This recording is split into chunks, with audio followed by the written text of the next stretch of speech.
ओम श्रीमन नारायणाय नमः। श्री विष्णु पुराण के प्रथम अंश के 19वें अध्याय का अनुवाद।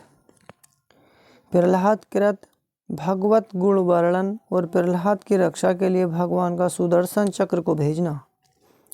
श्री पराशर जी बोले, हिरण्यकश्यपु ने कृत्य को भी विफल हुई सुन अपने पुत्र प्रहलाद को बुलाकर उनके इस प्रभाव का कारण पूछा। हिरण्यकश्यपु बोला, अरे प्रहलाद, तू बड़ा प्रभावशाली है। तेरी ये चेष्टाएं मंत्रादि जनित हैं या स्वाभाविक ही हैं।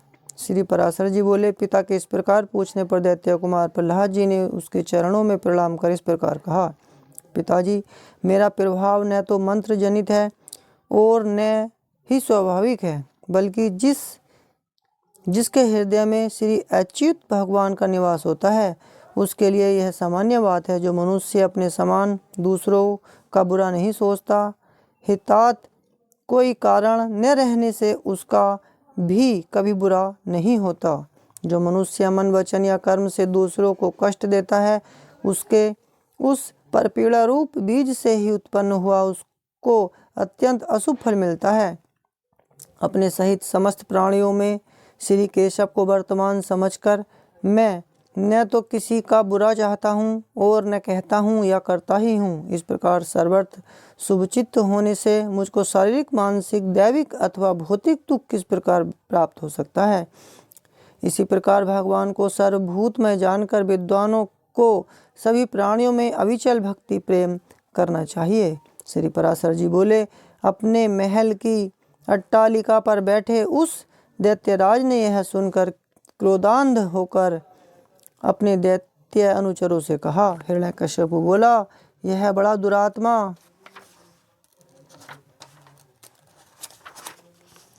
है, इसे इस 100 योजन ऊंचे महल से गिरा दो, जिससे यह इस पर्वत के ऊपर गिरे और शिलाओं से इसके अंग अंग छिन्न भिन्न हो जाएं। तब उन समस्त दैत्य और दानवों ने उन्हें महल से गिरा दिया और वे भी उनके धकेलने से हृदय में श्री हरि का स्मरण करते करते नीचे गिर गए। जगतकर्ता भगवान केशव के परम भक्त प्रहलाद जी के गिरते समय उन्हें जगद्धात्री पृथ्वी ने निकट जाकर अपनी गोद में ले लिया।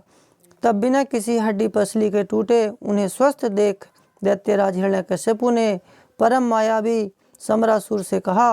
हिरण्यकश्यपु बोला, हे यह दुर्बुद्धि बालक, कोई ऐसी माया जानता है जिससे यह हमसे नहीं मारा जा सकता, इसलिए आप माया से ही इसे मार डालिए।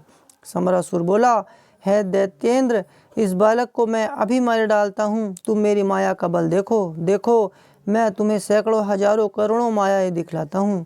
श्री पराशर जी बोले, तब उस दुर्बुद्धि समरासुर ने समदर्शी प्रहलाद के लिए उनके नाश की इच्छा से बहुत सी मायाएं रची, किंतु हे मैत्रेय, समरासुर के प्रति भी सर्वथा द्वेषहीन रहकर प्रहलाद जी सावधान चित्त से श्री मधुसूदन भगवान का स्मरण करते रहे।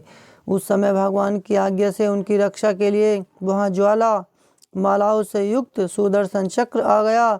उस शीघ्रगामी सुदर्शन चक्र ने उस बालक की रक्षा करते हुए समरासुर की सहस्रों मायाओं को एक एक करके नष्ट कर दिया।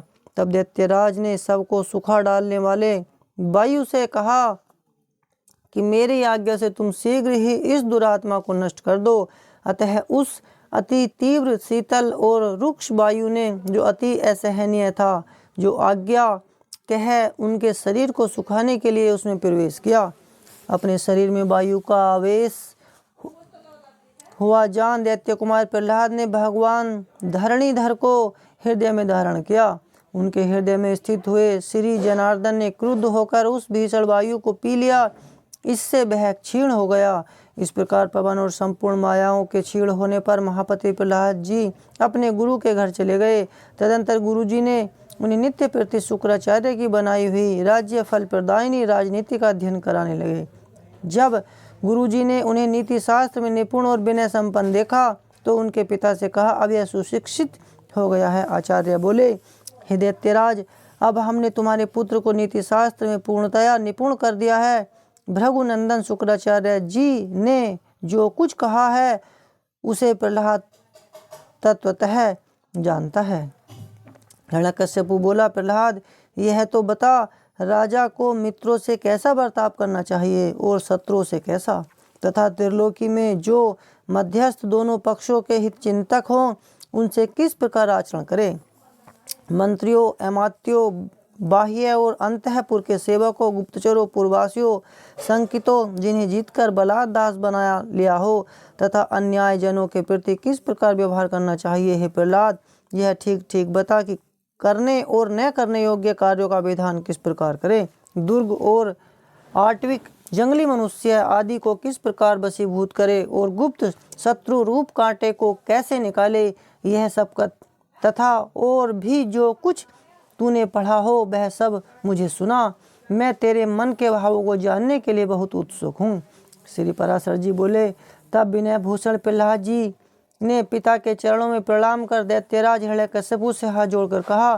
प्रहलाद जी बोले, पिताजी इसमें संदेह नहीं, गुरुजी ने तो मुझे इन सभी विषयों की शिक्षा दी और मैं उन्हें समझ भी गया हूँ,